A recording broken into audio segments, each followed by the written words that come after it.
मुझे गोवा जाना है। गोवा क्यों? मेरे स्कूल से टूर जा रहा है। तुम्हें पता है उसमें कितने रुपए खर्च होंगे? पर पापा पर कुछ नहीं, जाओ यहाँ से। पापा मैं आ गया। हाँ मेरे लाल, कहाँ गया था? दोस्तों के साथ खेलने गया था। अच्छा, मस्ती की? हाँ पापा। चल अच्छा है। पापा गोवा जाना है मुझे। कितने रुपए लगेंगे? 30,000। मेरे 30,000। मस्ती करियो। ठीक है पापा। पापा आपने भाई को तो पैसे दे दिए, मुझको क्यों नहीं दिए? अरे वो लड़का है, तुम लड़की हो, तुम्हारा घर से बाहर जाना सही नहीं है। और तुम्हें पता कितने रुपए तुम खर्च करोगी? तो क्या हुआ पापा, मुझे भी तो स्वतंत्रता का अधिकार है। स्वतंत्रता का अधिकार? हाँ, स्वतंत्रता का अधिकार। अब हम चलते हैं हमारे संविधान में दिए गए तीसरे अधिकार, शिक्षा का अधिकार।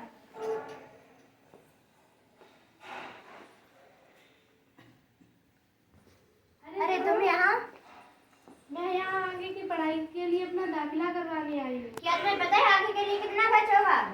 मैं सरकार के द्वारा पढ़ूंगी। क्या सरकार के द्वारा? हाँ, सरकार के द्वारा मुझे स्कॉलरशिप मिलती है। क्या स्कॉलरशिप? हाँ, स्कॉलरशिप। मैं आगे चल के डॉक्टर बनना चाहती हूँ और गरीबों की सहायता करना चाहती हूँ। कोई गरीब हो चाहे अमीर, शिक्षा का अधिकार सभी को है। क्या शिक्षा का अधिकार? हाँ, शिक्षा का अधिकार। अब हमारे संविधान का चौथा अधिकार, धार्मिक स्वतंत्रता का अधिकार।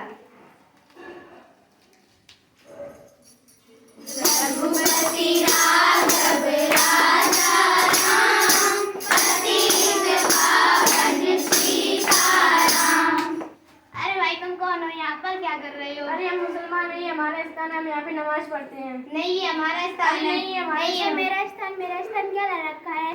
जाति का तो बंटवारा कर लिया, कम से कम स्थान का तो बंटवारा मत करो। भारत देश में एक पंथ निरपेक्ष देश कहा जाता है, इसीलिए तो भारत को एक पंथ निरपेक्ष देश कहा जाता है। हम सभी को धार्मिक स्वतंत्रता का अधिकार है। क्या धार्मिक स्वतंत्रता का अधिकार? हाँ, धार्मिक स्वतंत्रता का अधिकार। अब हम बढ़ते हैं अपने पांचवें मौलिक अधिकार पर, संवैधानिक औपचारिकता का अधिकार।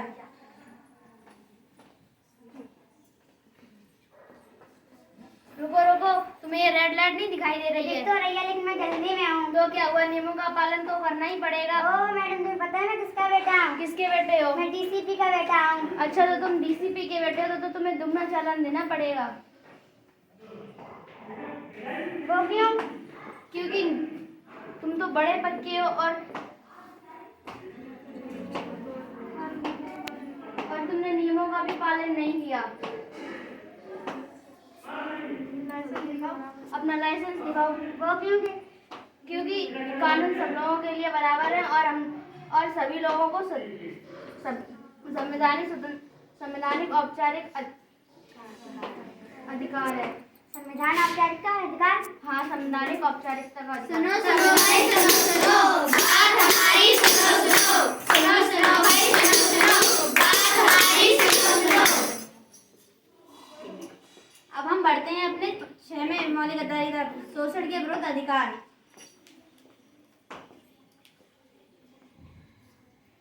ये क्या कर रहा है? सब झाड़ू लगा रहा हूँ। ये कैसे झाड़ू लगाया? चारों तरफ तो धूल पड़ी हुई है। सब अभी आया हूँ। मुझसे जवान लड़ाता है। अरे तुम ये क्या कर रहे हो? भले ही तुम्हारा नौकर है, पर तुम इसके साथ ऐसा व्यवहार नहीं कर सकते हो। तुम कौन होते हो हमारे बीच में बोलने वाले? मैं इस देश का जिम्मेदार नागरिक हूँ, तुम इसके साथ ऐसा नहीं कर सकते हो। तुमने इसकी उम्र देखी, इसकी उम्र 12 वर्ष से भी कम है, तुम इसके साथ ऐसा नहीं कर सकते हो। मुझे इसकी उम्र से कोई मतलब नहीं है। मैं इसको पैसे देता हूँ, इसके पैसे से ही इसका घर चलता है। माना कि तुम इसे पैसे देते हो, तुम्हारे पैसों से ही इसका घर चलता है, पर तुमने इसकी उम्र देखी है? ये शोषण के विरुद्ध अधिकार के अंतर्गत आता है। क्या शोषण के विरुद्ध अधिकार? हाँ, शोषण के विरुद्ध अधिकार।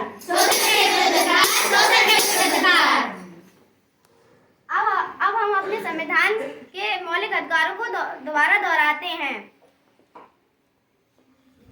समानता का अधिकार, समानता का अधिकार, समानता का अधिकार, स्वतंत्रता का अधिकार, स्वतंत्रता का अधिकार, स्वतंत्रता का अधिकार, शिक्षा का अधिकार, शिक्षा का अधिकार, शिक्षा का अधिकार, धार्मिक स्वतंत्रता का अधिकार, धार्मिक